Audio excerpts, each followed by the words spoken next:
Hello and good morning everyone. आप सभी लोगों का स्वागत है स्टडी क्लॉज पर और मैं हूं आपका दोस्त दीपक। तजुर्बे ने शेरों को खामोश रहना सिखाया है क्योंकि दहाड़ कर कभी शिकार नहीं किया जा सकता। जब आपका लक्ष्य बड़ा हो, बेहतरीन हो, तो आप लोगों को अपने लक्ष्य का पीछा बड़ी खामोशी से करना होता है। ऐसा नहीं कि दहाड़ दहाकर पूरी दुनिया को बता दें कि मैं इस एग्जाम की तैयारी कर रहा हूं। बड़ी खामोशी से आप लोग तैयारी कीजिए क्योंकि जब आप लोग सफल होंगे तो आपकी सफलता ही दहाड़ कर पूरे सोसाइटी के सामने, समाज के सामने अपना प्रमाण साबित कर देगी। तो तजुर्बा जो है, मतलब आपका जो ज्ञान है, वो आपको आगे सफल बनाएगा। और मैंने आप लोगों को पहले भी कहा है कि आप लोग शेर हो, सिंहासन की चिंता मत करो, जहां बैठोगे वहीं सिंहासन बन जाएगा। तो चलिए शुरू करते हैं आज के बहुत ही बेहतरीन करंट अफेयर को। सबसे पहले इंटरनेशनल और नेशनल न्यूज कवर कर लेते हैं। ब्रिटेन व इटली के 4 दिवसीय दौरे के लिए सेना प्रमुख रवाना हुए हैं। तो नरवणे जो हैं वो अभी रिसेंटली ब्रिटेन और इटली का दौरा करेंगे। इससे पहले आरएस भदौरिया जो कि वायुसेना प्रमुख हैं, उन्होंने बांग्लादेश का दौरा भी किया था। ताइवान के मामले में चीन ने अमेरिका को फिर दिखाई आंखें। चीन ताइवान के पीछे पड़ा है और ये कह रहा है कि वहां पर हम लोग लोकतंत्र की स्थापना करेंगे, डेमोक्रेसी की। और एक तरफ वो अमेरिका की जो नजरें हैं वुहान लैब के ऊपर, उससे उसको हटाना चाहता है। मतलब हम लोग कहें कि जितना जियो पॉलिटिक्स है वहां से, वहां पर जो है वो चाइना ध्यान खींचना चाहता है, अट्रैक्ट करना चाहता है अमेरिका को। लेकिन अमेरिका की ये डिमांड है कि वुहान लैब जो है उसमें जो भी घटित हुआ है उसकी जांच की जाए। ब्रिटेन में मास्क लगाने की अनिवार्यता होगी समाप्त अगले सप्ताह से। मतलब बोरिस जॉनसन जो है, इन्होंने रिसेंटली अनाउंस किया है कि अगले सप्ताह से जो मास्क है उसकी अनिवार्यता समाप्त कर दी जाएगी। पुष्कर धामी बने उत्तराखंड के 11वें सीएम। मंत्रिमंडल समेत ली शपथ। शपथ दिलाई है यहां के गवर्नर बेबी रानी मौर्य के द्वारा। और यहां पर यह रिकॉर्ड रहा है कि पिछले 4 महीने में 3 मुख्यमंत्री बदल चुके हैं, चाहे वो त्रिवेंद्र सिंह रावत हो, तीरथ सिंह रावत हो, और अब कौन बन गए हैं? पुष्कर धामी। देश भर में नदी जोड़ो परियोजना की बन रही डीपीआर, मतलब इसकी जो है वो डिटेल प्रोजेक्ट रिपोर्ट जो है वो बनाई जा रही है। और ये कहा है गजेंद्र सिंह शेखावत जो कि जल शक्ति मंत्री हैं, राजस्थान इनकी कॉन्स्टिट्यूएंसी है। और जल शक्ति मंत्रालय के द्वारा केन बेतवा जो नदी जोड़ो परियोजना है, इसके साथ में ही अर्जुन जो परियोजना है, इसको भी अब शुरू किया जाएगा। राजस्थान के राज्यपाल की किताब खरीदने का कुलपतियों पर दबाव। रिसेंटली राजस्थान के जो राज्यपाल हैं उनकी एक किताब जो है वो लॉन्च हुई, इसके बारे में अभी हम लोग देखेंगे। और जितने भी विश्वविद्यालय के कुलपति हैं उनको बिल जो है वो थमा दिया गया, लगभग 58,000 रुपए का, कि आपने ये बुक्स खरीदी हैं या फिर आपको ये खरीदनी है। ठीक है, जानेंगे कौन सी बुक है और पूरी डिटेलिंग इसके बारे में हम लोग लेंगे। कश्मीर में नई चुनौती बने हाइब्रिड आतंकी। समझिए हाइब्रिड आतंकी क्या होते हैं कि आतंकवादी जहां पर छिपे हुए हैं, नेशनल इन्वेस्टिगेशन एजेंसी को यह पता रहता है कि वो कहां छिपे हुए हैं और कब बाहर निकलेंगे। और इससे बचने के लिए ही जो जम्मू कश्मीर के युवा हैं उनका इस्तेमाल आतंकी कर रहे हैं। उनको हथियार थमा दिए गए हैं, कोई ट्रेनिंग नहीं है, और उसके बाद में उनको जो है वो बाहर निकाला जाता है और सारी सूचनाएं वो जो है कलेक्ट करते हैं आतंकी टेररिस्ट, और उसके बाद में वो हमला करते हैं। तो हाइब्रिड आतंकी उन्हें कहा जा रहा है जो कि कश्मीर के बेरोजगार युवा हैं, उनको बरगला कर इन्होंने आतंकवाद की धारा के अंदर शामिल कर लिया है। लेकिन हमारी जो इन्वेस्टिगेशन एजेंसीज हैं वो भी इनको आइडेंटिफाई करने के अंदर सक्षम हैं। वैक्सीन की तेज होगी जांच। 2 और केंद्रीय ड्रग लैब की गई है स्थापना। तो पुणे और हैदराबाद के अंदर 2 ड्रग लैब जो है इसकी स्थापना की गई है। बेसिकली पूरे इंडिया के अंदर केवल एकमात्र लैब है हमारे पास में, और वो कहां पर है? कसौली के अंदर है। तो जानेंगे हम लोग कि कहां कहां ये स्थापित की गई है। ठीक है, और इसके बाद में अब जो है भारत के अंदर कुल कितनी लैब हो जाएंगी और इसके लिए वित्त जो है, फाइनेंस, वो कहां से प्रोवाइड हुआ है। कोविन वैश्विक सम्मेलन को संबोधित किया प्रधानमंत्री मोदी जी ने। तो आप लोगों को पता होगा कि यदि आपको वैक्सीन लगवानी है तो आप कोविन जो ऐप है वहां पर अपने आप को रजिस्टर करते हैं, फिर आपका एक स्लॉट बुक होता है और उसके बाद में ही आप वैक्सीन लगाते हैं। इस ऐप की जो डिमांड है वो पूरे विश्व के अंदर बनी हुई है, और इसीलिए जो कोविन वैश्विक सम्मेलन है इसको संबोधित किया है। और उसके अंदर जो कोविन ऐप है इसको डिजिटल पब्लिक गुड के रूप में प्रस्तुत किया गया है। क्रूड सस्ता हो या महंगा, कंपनियां बढ़ाती रही है दाम। देखिए क्रूड ऑयल जो है, बेसिकली क्रूड ऑयल के अंदर कई सारे ऑयल कंटेंट जो है वो शामिल होते हैं और इसको मेजर किया जाता है बैरल्स के अंदर, और एक बैरल के अंदर 159.8 जो है वो लीटर्स ऑयल को काउंट किया जाता है। तो क्रूड ऑयल जो है वो इंटरनेशनल मार्केट के अंदर कितना भी सस्ता क्यों ना हो जाए, और यहाँ की जो कंपनियां हैं वो ऑयल की प्राइस जो है उसको बढ़ाती रहती हैं। देखिए हमारे इंडिया के अंदर सबसे बड़ी प्रॉब्लम क्या है कि चाहे इंटरनेशनल मार्केट में क्रूड ऑयल के प्राइस कितने कम क्यों ना हो जाए, हमारे पास में स्टोरेज फैसिलिटी नहीं है। बहुत ही कम हमारे पास में स्टोरेज फैसिलिटी है, जबकि यूएसए, जापान, चाइना जो हैं, जब इनके पास में काफी ज्यादा स्टोरेज फैसिलिटी है, तो जब जो है क्रूड ऑयल के दाम गिरते हैं तो अपने कंट्री के अंदर उस क्रूड ऑयल को ये क्या कर लेते हैं, स्टोर कर लेते हैं और फिर उसको रिफाइन करके फिर ये जनता को सप्लाई करते हैं। स्टडी ग्लोज आप लोगों के लिए बहुत ही बेहतरीन कंटेंट लेके आता है। आप लोगों के लिए एक्स्ट्रा डिस्काउंट जो है 20% वो रखा गया है, तो आप लोग आज ही ऐप को डाउनलोड कीजिए। नई ऐप जो है स्टडी ग्लोज 2.0 जो है वो लॉन्च कर दी गई है। इसके साथ में ही SG20 ये कोड आप लोग अप्लाई कीजिए, या फिर GLOW20 जो है इस कोड को आप लोग अप्लाई कीजिए।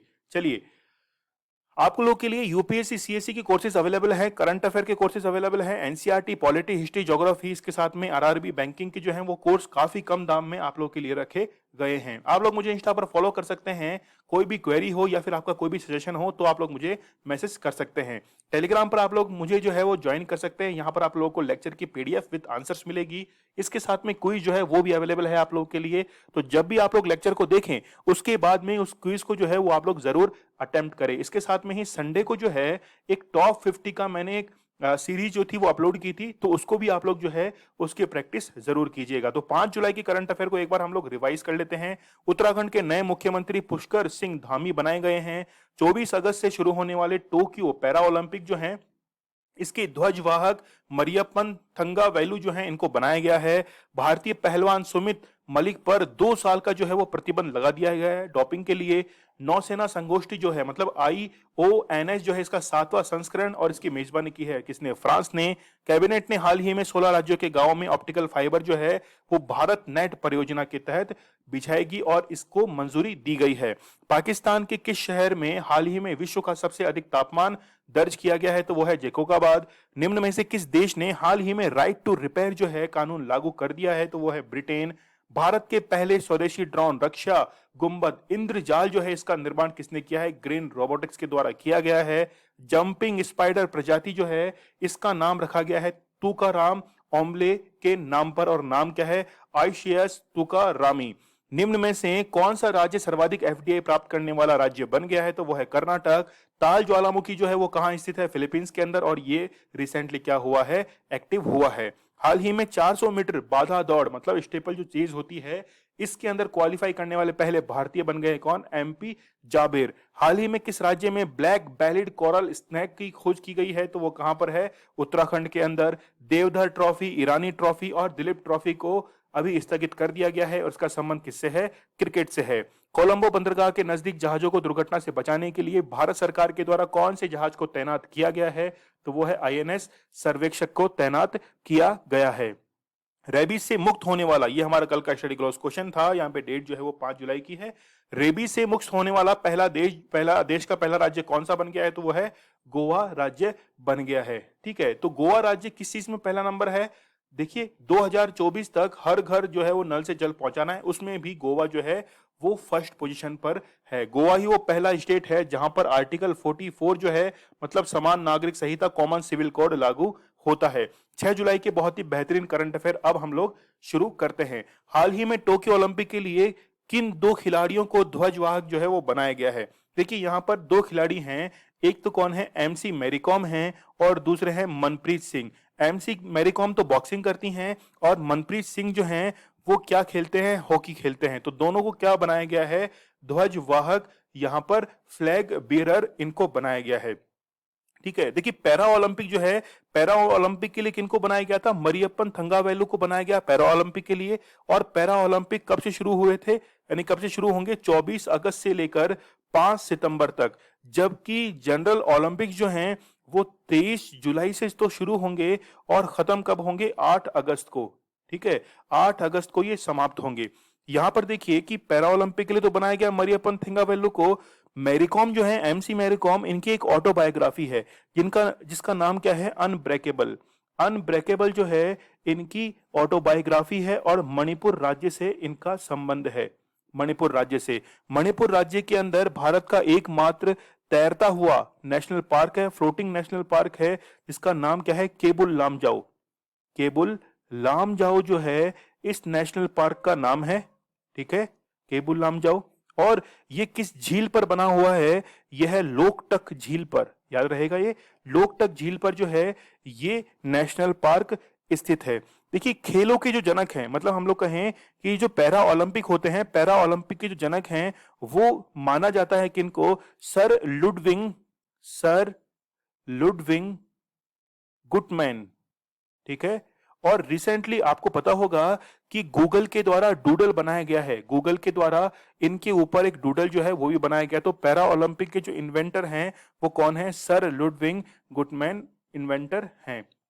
आप लोग यहाँ पे देख सकते हैं कि टोक्यो ओलंपिक 2020 के लिए एमसी मैरी कॉम और मनप्रीत सिंह जो हैं इनको क्या बनाया गया है, फ्लैग बीरर इनको बनाया गया है ओपनिंग सेरेमनी के लिए, ठीक है। ओपनिंग सेरेमनी होगी, इसका मतलब है कि इसके बाद में फिर क्लोजिंग सेरेमनी भी होगी। तो क्लोजिंग सेरेमनी के लिए बजरंग पूनिया जो हैं, देखिए, one of the India biggest medal hopes wrestler Bajrang Punia will be the flag bearer at the closing ceremony. तो आप लोग इसको भी याद रखना कि बजरंग पूनिया जो हैं वो क्या हैं, जो क्लोजिंग सेरेमनी होगी वहां पर ध्वजवाहक ये बनेंगे, ठीक है। तो इंडिया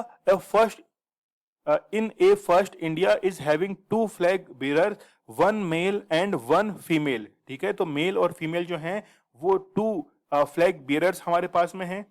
इसके साथ में ही this is was recently inform by international Olympic association जो है, मतलब चीफ कौन है, नरेंद्र सिंह बत्रा जो हैं वो इसके चीफ हैं। तो ये भी हमारे लिए काफी इंपॉर्टेंट हो जाता है।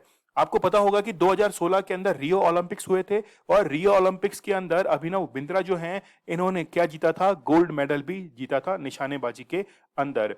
कोविन वैश्विक सम्मेलन में प्रधानमंत्री मोदी जी ने कोविन ऐप, ठीक है, कोविन ऐप है जहां पर आप लोग वैक्सीन के लिए रजिस्ट्रेशन करते हैं, को किस रूप में उन्होंने प्रेजेंट किया है, तो डिजिटल पब्लिक गुड के रूप में इन्होंने क्या किया है, प्रेजेंट किया है। बेसिकली ये जो सम्मेलन है, कॉन्फ्रेंस जो है, ये वर्चुअली कंडक्ट करवाई गई है, ठीक है, वर्चुअली कंडक्ट करवाई गई है और इसका उद्घाटन जो है वो डॉक्टर हर्षवर्धन के द्वारा किया गया है। डॉक्टर हर्षवर्धन ने जो है वो कोविन वैश्विक सम्मेलन मतलब कोविन ग्लोबल कॉन्फ्रेंस का उद्घाटन किया। और कई देश जो है वो कोविन प्लेटफॉर्म का डिमांड कर रही हैं कि हमें भी जो है इस तरह की कोविन ऐप जो है इसकी जरूरत है। और प्रधानमंत्री मोदी जी ने इसको किस रूप में, डिजिटल पब्लिक गुड के रूप में इसको क्या किया है, इसको प्रेजेंट किया है। यहाँ पे गलती मत कर देना क्योंकि ऑप्शन जो हैं वो लगभग आपको सेम नजर आते हैं। देखिए, कोविन ऐप पर जब आप लोग रजिस्टर करेंगे तो वहां पे कई स्लॉट दिए हुए रहते हैं, जैसे 8 बजे इसको अपडेट किया जाएगा, 12 बजे अपडेट किया जाएगा, 5 बजे अपडेट किया जाएगा। तो जब भी वैक्सीन के स्लॉट आते हैं तो इस टाइम पर अपडेट किया जाता है। जो भी फ्री वैक्सीन होती हैं, पेड वैक्सीन होती हैं, तो ये स्लॉट जो है, इस स्लॉट में आप अपने आप को वहां पर बुक कर सकते हैं। और इसके साथ में ही बिना बुकिंग के भी सीधा सेंटर से भी वैक्सीनेशन लिया जा सकता है। तो आप लोग यहाँ पे देख सकते हैं कोविन, ठीक है, बहुत ही बेहतरीन है और इंटरनेशनल लेवल पे जो है वो इसकी अब डिमांड बढ़ती जा रही है। तो यहाँ पे आप लोग देख सकते हैं कि ग्लोबल कॉन्क्लेव जो है वो रिसेंटली यहाँ पर ऑर्गेनाइज हुआ है।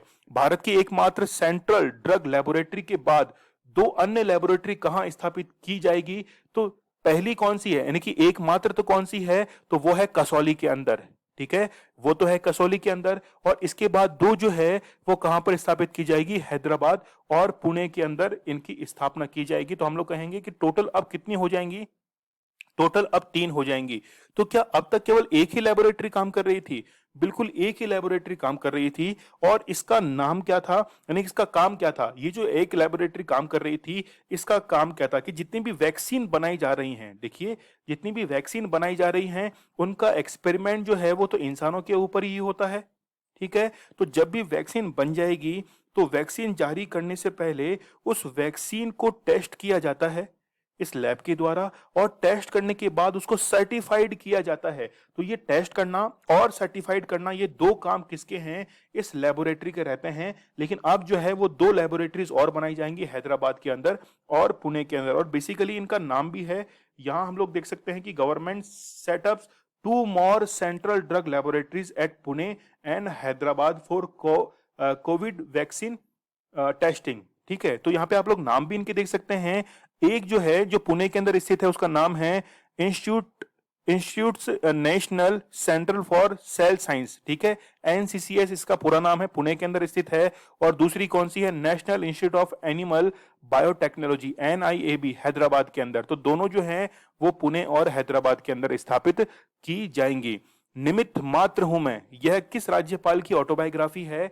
तो ये किसकी है? राजस्थान के राज्यपाल हैं कलराज मिश्र, उनकी ऑटोबायोग्राफी है। और रिसेंटली ये काफी सुर्खियों में रही। सुर्खियों में क्यों रही?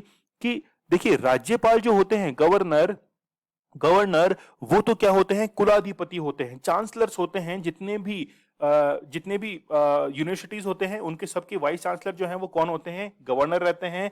और अदर जो यूनिवर्सिटीज हैं उनकी नियुक्ति जो है, अपॉइंटमेंट, वो कौन करते हैं? गवर्नर करते हैं। तो रिसेंटली एक सम्मेलन जो था वो आयोजित किया गया था इनके जन्मदिन वाले दिन, और उस दिन इनकी जो ऑटोबायोग्राफी है उसको रिलीज किया गया। यहां तक तो ठीक था, लेकिन इन्होंने क्या किया कि उस ऑटोबायोग्राफी को खरीदने के लिए 58,000 कुछ रुपए का बिल जो है वो उनको थमा दिया कि आपको जो है वो खरीदना ही है। तो जबरन जो है वो खरीदने के लिए मजबूर किया गया, और इसलिए ये जो ऑटोबायोग्राफी है ये काफी सुर्खियों के अंदर आ गई। कलराज मिश्र से पहले कल्याण सिंह जो थे वो राजस्थान के राज्यपाल थे, जबकि सवाई मानसिंह जो थे वो राजस्थान के पहले राज प्रमुख कहें या फिर हम लोग कहें गवर्नर, तो वो सवाई मानसिंह थे। सवाई मानसिंह सेकंड थे। ठीक है, तो गुरमुख निहाल सिंह जो थे वो आधिकारिक रूप से 1956 के अंदर राजस्थान के राज्यपाल बने थे। तो आप लोग ये फैक्ट जो है वो जरूर याद रखना। यहाँ पे आप लोग देख सकते हैं, निमित्त मात्र हूं मैं। ठीक है, निमित्त मात्र हूं मतलब राज्यपाल जो है वो किसके कमांड में काम करता है? प्रेसिडेंट के। ठीक है, तो प्रेसिडेंट जो है वो कंट्रोल करता है गवर्नर को, और प्रेसिडेंट जो है वो काम करते हैं किसके? वो काम करते हैं मिनिस्टर ऑफ काउंसिल की सलाह पर। तो इनडायरेक्टली हम लोग कह सकते हैं कि मिनिस्ट्री ऑफ काउंसिल जो है वो गवर्नर को कंट्रोल करती है। तो ये शब्द जो है वो आप लोग समझ गए होंगे, निमित्त मात्र हूं मैं। इसलिए सरोजनी नायडू जो है उन्होंने ये कहा था कि ये जो है वो एक ऐसी चिड़िया है जो कि सोने के पिंजरे में कैद है, राज्यपाल के लिए कहा गया था। एशिया का पहला कंटिन्यूअस गैल्वेनाइज रीबार जो है प्लांट, इसकी स्थापना कहाँ की गई है? तो पंजाब के अंदर इसकी स्थापना की गई है। आप लोगों ने देखिए, रीबार का मीन्स क्या होता है? रीबार का मीन्स होता है सरिया। ठीक है, आयरन के जो सरिये होते हैं, जो कि जैसे छत बनाते हैं, हम लोग घर बनाते हैं, तो वहां पे ये सरिये काम में आते हैं। लेकिन कुछ समय बाद क्या है कि उनके ऊपर रस्ट जमा हो जाती है, जंग जो है वो लग जाती है। अब जंग लगने से वो जो सरिया है वो तो खत्म होता ही होता है, साथ में जो बिल्डिंग बनाई गई है उसको भी नुकसान पहुंचता है। तो इसे नुकसान से बचने के लिए क्या किया गया है कि गैल्वेनाइज प्रोसेस जो है वो अपनाया गया है, और इसके ऊपर जिंक की एक कोटिंग की जाएगी। ठीक है, जिंक की एक कोटिंग की जाएगी। यहां हम लोग समझ सकते हैं कि ये सरिया है। ठीक है, अब देखिए इसमें जंग लग गई है, तो जंग लगने से ये सरिया तो टूट टूट ही जाता है, इसके साथ में इस बिल्डिंग का जो लोड कैपेसिटी है उसको भी नुकसान पहुंचता है। तो यहाँ पे सबसे बड़ी समस्या क्या होगी? समस्या ये होगी कि जितनी भी बिल्डिंग है उसको नुकसान पहुंचेगा, और इसको नुकसान से बचाने के लिए जिंक जो है उसका लेप किया जाता है, उसको गैल्वेनाइज किया जाता है, जिससे क्या होता है कि जंग जो है वो कम आती है। लेकिन ये जंग की समस्या, रस्ट की समस्या ज्यादा कहां पर है कि इंडिया के जो कोस्टल एरियाज हैं, इंडिया के जो कोस्टल एरियाज हैं, गुजरात है, महाराष्ट्र है, केरल है, कर्नाटक है, तमिलनाडु है, आंध्र प्रदेश, उड़ीसा, यहाँ पर क्या है कि आर्द्रता जो है, ह्यूमिडिटी वो ज्यादा है, और इसलिए रस्ट की जो प्रॉब्लम है वो इन्हीं स्टेट्स के अंदर ज्यादा देखी जाती है। चलिए, भारत का दूसरा सबसे बड़ा क्रिकेट स्टेडियम कहां बनाया जाएगा? तो वो बनाया जाएगा जयपुर के अंदर। सबसे बड़ा अभी है कहां पर? सबसे बड़ा कौन सा है? वो है नरेंद्र मोदी स्टेडियम। नरेंद्र मोदी स्टेडियम जो है वो कहां पर स्थित है? अहमदाबाद में, और इसकी जो कैपेसिटी है वो लगभग है 1,32,000 के आसपास। जबकि विश्व का दूसरा जो है वो कौन सा है? वो है मेलबोर्न।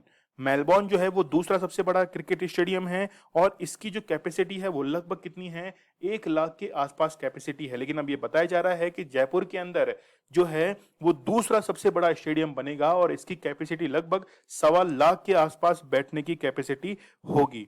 ठीक है, चलिए यहाँ पे आप लोगों के पास में 7th क्वेश्चन है, who is the author of Nathuram Godse the true story of Gandhi assassination? ठीक है, इस बुक के जो लेखक है वो कौन है? धवल कुलकर्णी जो हैं वो इसके लेखक है। देखिए, नाथुराम गोडसे जो है ये गांधी जी से काफी नाराज था। कारण क्या था इसके पीछे कि गांधी जी जो थे उन्होंने सिफारिश की थी कि पाकिस्तान को जो है फंड दिया जाए, पाकिस्तान को फंड दिया जाए, और लगभग 12 जनवरी के आसपास 55 करोड़ रुपए फंड जो है वो पाकिस्तान को दिया भी गया था। और नाथुराम गोडसे ने अपनी बुक के अंदर इस बात का जिक्र भी किया है। तो 3 ब्लैंक फायर जो है वहां पर गांधी जी के सीने पर किए गए थे, 3 फायर किए, लेकिन फायर करने से पहले नाथुराम गोडसे ने गांधी जी को प्रणाम भी किया था। ठीक है, एक सेपरेट लेक्चर जो है वो आप लोग सर्च करेंगे तो मैंने इसके ऊपर एक सेपरेट लेक्चर स्टडी ग्लॉस पर बना रखा है, आप लोग देखिएगा। उसके अंदर एक कंट्रोवर्सी भी सामने आई थी कि गांधी जी ने मरते समय जो है वो हे राम नहीं कहा था, और उनके जो सेक्रेटरी थे, गांधी जी के सेक्रेटरी, उन्होंने इस बात से इनकार किया कि गांधी जी ने अगर ये कहा हो तो मैंने सुना नहीं, है ना। तो ये कंट्रोवर्सी काफी जो थी वो सामने आई थी। तो इस बुक को हम लोग देख सकते हैं, धवल कुलकर्णी जो हैं वो इस बुक के क्या हैं, ऑथर हैं। अंतरिक्ष में उड़ान भरने वाली भारतीय मूल की दूसरी महिला कौन बनी है? तो श्रीषा बंदला जो हैं वो दूसरी बंदला जो है वो क्या बनी है, दूसरी महिला बनी है। जबकि पहली महिला कौन कौन सी थी? वो थी कल्पना चावला। कल्पना चावला पहली महिला थी। देखिए टोटल यदि हम लोग देखें तो 4th रैंक इनकी है और महिलाओं के अंदर 2nd रैंक है। सबसे पहले कौन गए थे? सबसे पहले थे राकेश शर्मा। राकेश शर्मा के बाद में दूसरी कौन सी थी?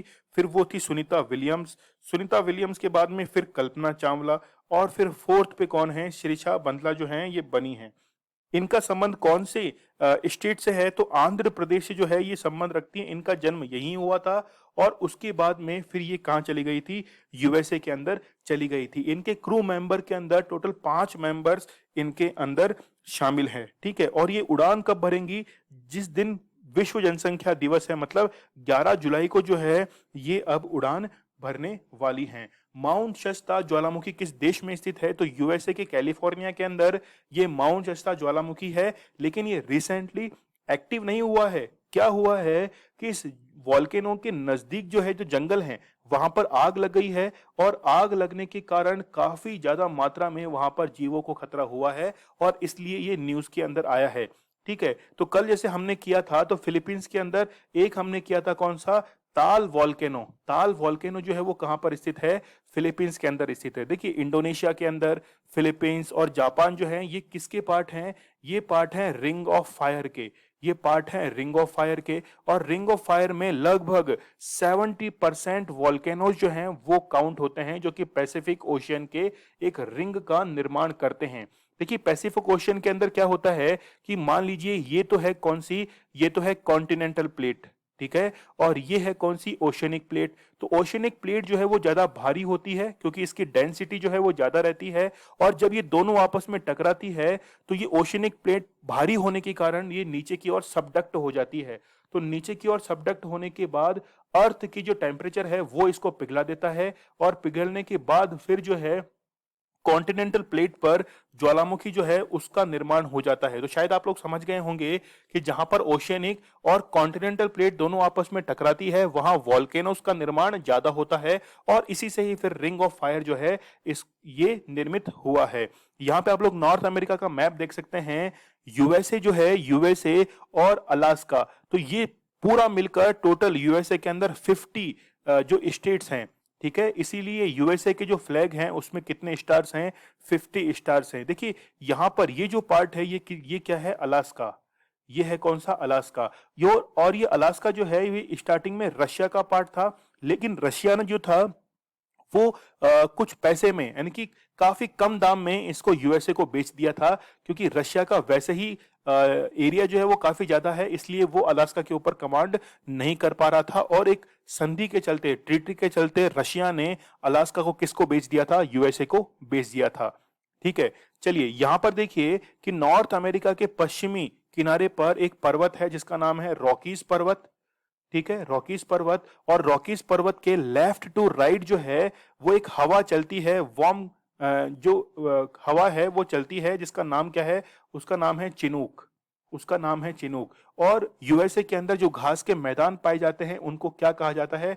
प्रेरीज कहा जाता है। तो जब ये हवा चलती है, गर्म हवा, तो प्रेरीज के ऊपर जो बर्फ जमी रहती है वो बर्फ क्या होती है? पिघल जाती है, और इससे जानवरों के खाने लायक घास जो है वो निर्मित हो जाती है।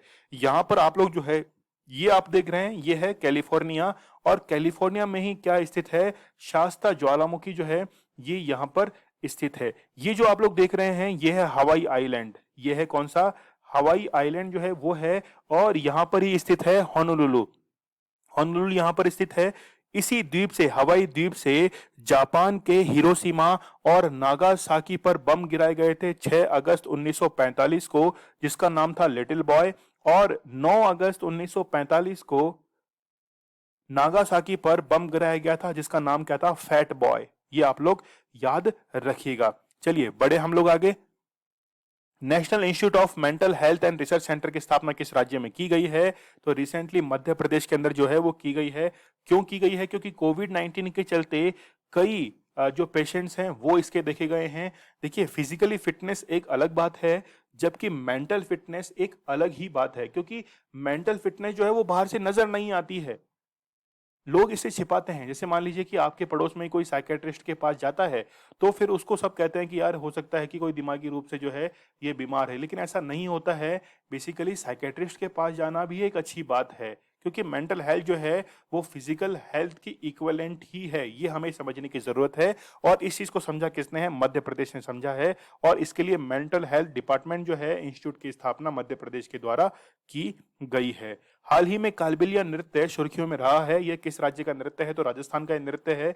बेसिकली इसमें हुआ क्या है कि यहाँ पर ऑनलाइन प्लेटफॉर्म पर ये कुछ ज्यादा ही धूम मचाने लग गया है कालबेलिया नृत्य, और इस कारण से ये गूगल के ऊपर ज्यादा सर्चिंग के अंदर आ गया। और इसका संबंध किससे है, राजस्थान से इसका संबंध है।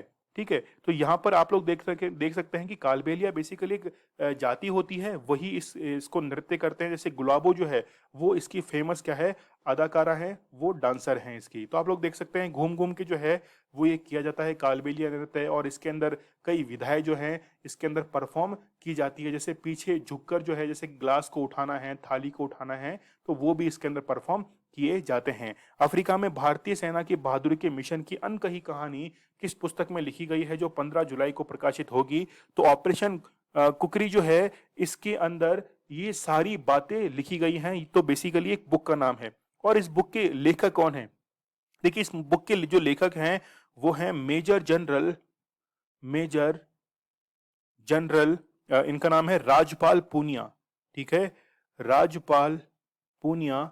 और इनकी जो बेटी है, इनकी बेटी का नाम है दामिनी पूनिया।